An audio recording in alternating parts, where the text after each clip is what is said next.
looking at you, acknowledging your wisdom, the face of this dragon is like the size of a fucking house, right? Like just the head is huge compared to all of you. The unicorn Buttercup comes up and looks up. Philomena, that's where you went. I've been looking for you everywhere. And oh my god, dragon, they're friends. The dragon says, Buttercup, I'm so glad that you're safe. And then looks over at you and says, No, Buttercup is my partner. Buttercup is my soul. Oh, Yay! I came here being told by this pathetic little man that Buttercup was ill and needed my assistance. I rushed over here to help. Buttercup was nowhere to be seen, and I was trapped. And Buttercup looks over and says, you think that guy could have gotten me? I'm actually kind of mad at you. That's why I'm here too, and I got turned into a chest. It sounds like we have a lot to catch up on. And here, Buttercup just goes up and says, bottoms up, and skewers the dude on their horn, and then holds him up like a kebab, and then tosses him in the air. And then Philomena just, and that is the end of your time there. You can stay friends with them. Baba Yaga's able to stay. And the sunrise That's my house. Yeah. I can't stay. Dia comments. Not stay. Is able to stay with you. I mean, like you stay over there. Yeah. You have to stay here. Dia makes the comment, I find that murder is often satisfying. And with that, yeah. Are you okay? Dia does not say anything else. Sabrina casts light dark on ephemera, and I roll a 6. So we've got a disco, like a flashy raver disco ball for 6 hours, and I'm like, guys, I know the best place for some amazing mushrooms. Dia makes eye contact with the dragon and goes, no. The dragon. No offense, I think the dragon can handle it better than you can. Yeah. The dragon says, "Oh no, I can party." And just fully. Have you been to mushrooms mushroom room? No, I've never been there. I've been out of commission for 1,000 years.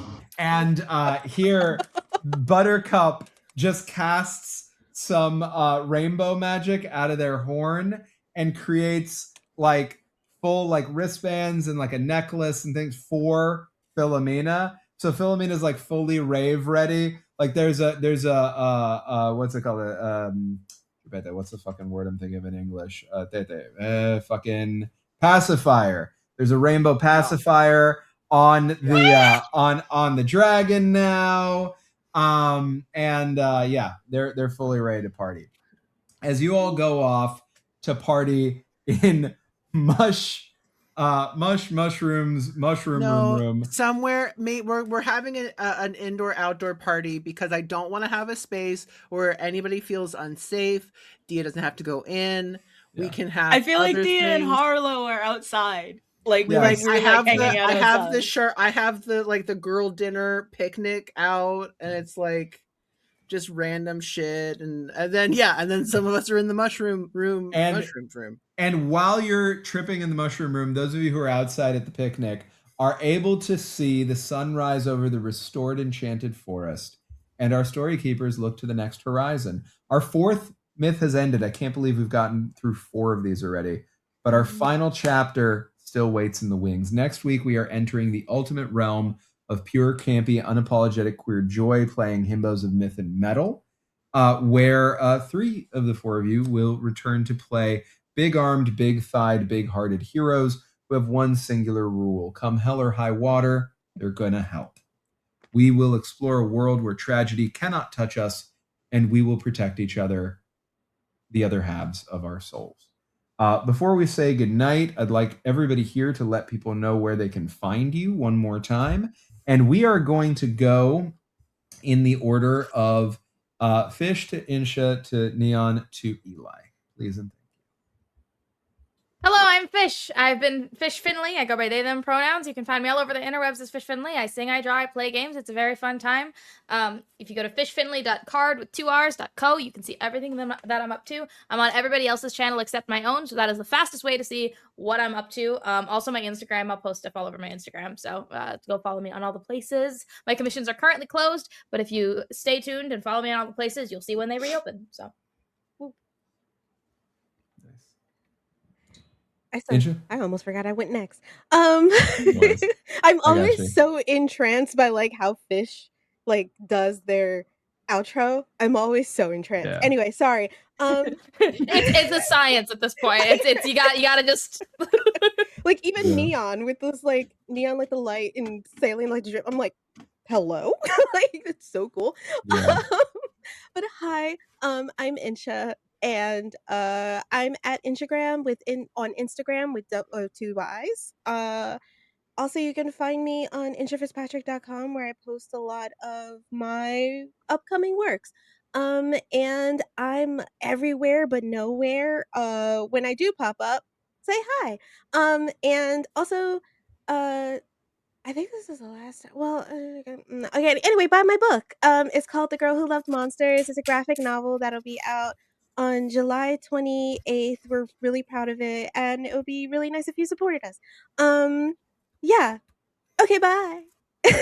So I just got to break in to say, buy the book if you have any taste. Buy the book if you love yourself.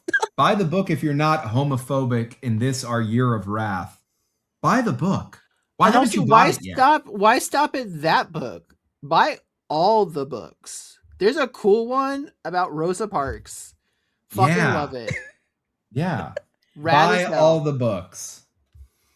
Awesome storyteller. Buy the books. Neon. Buy the books. Hello. I am Neon Saline. That is neon like the light, saline like the drip. I have they, she pronouns, and I was playing Harlow, the Misty Spire, she, her pronouns today. You can find me everywhere on the internet as neonsaline.com, as Neon Saline, except for Blue Sky, which I am neonsaline.com. That's also my website where you can see all the stuff that I've been doing before this point. Is the Sunday thing pre-recorded or is it streamed? Pre-recorded, and it doesn't come out until late September. So the next thing that I'm going to be on is this coming Monday. I'm over at High Shelf Corporation. We do a thing called Mun D&D where we play everything but D&D. And we are playing Vessin, which I am very excited to get into. There's like stuff with monsters, and we have the site so we can see the monsters. And also we are Irish and trying to fuck up the British people that we're technically working for. Don't worry about it. It's like a whole thing. But that's what we're up to. And I believe that takes it over to Eli. As an Irishman, I endorse this message. Fuck up the English whenever you can. Except for my friends that are English. They're rebels. They're fine. Hi, everybody. I'm Eli. They, them pronouns. Today, I was Sabrina. The problem. Party princess. You can find me here on Streaming Rainbow all the goddamn time, but specifically you can see me in Catholic Hell in Inferno. You can also see Neon there this as well.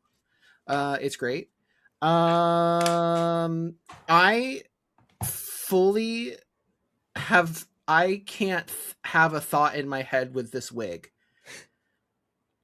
I used to have long hair and I haven't in a while, and now I'm like, how did I ever? I'm in a prison. And the only way I can get through it is by being Sabrina. Bitch. Danny.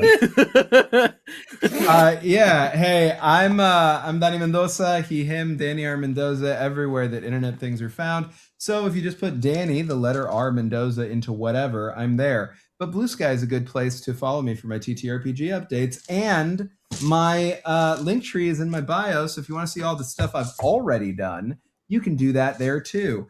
I'm in a million, billion, trillion things. I'm on staff here. We have lots of things that we're doing to raise money for good causes. The next one that we're doing, Eat the Reich, is happening at 2 p.m. Eastern on Sunday the 19th, and we're raising money for Trans Lifeline.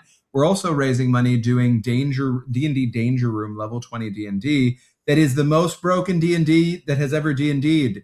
It is a thing where I tell everybody, oh, make a broken character, and they don't believe me. They think it's broken, and I'm like, no, break it harder, break it harder, break it harder, because I'm going to make them fight level, or let them fight, give them the opportunity to fight level 23 to, CR 23 to CR 30 adversaries, plural, sometimes more than one at a time. So, if you're going to get through that, you got to have what it takes. So if you want to see that for a good cause, we're going to be raising money for Disability Awareness Month. You can check that out at 8 p.m. Eastern on the 22nd of July.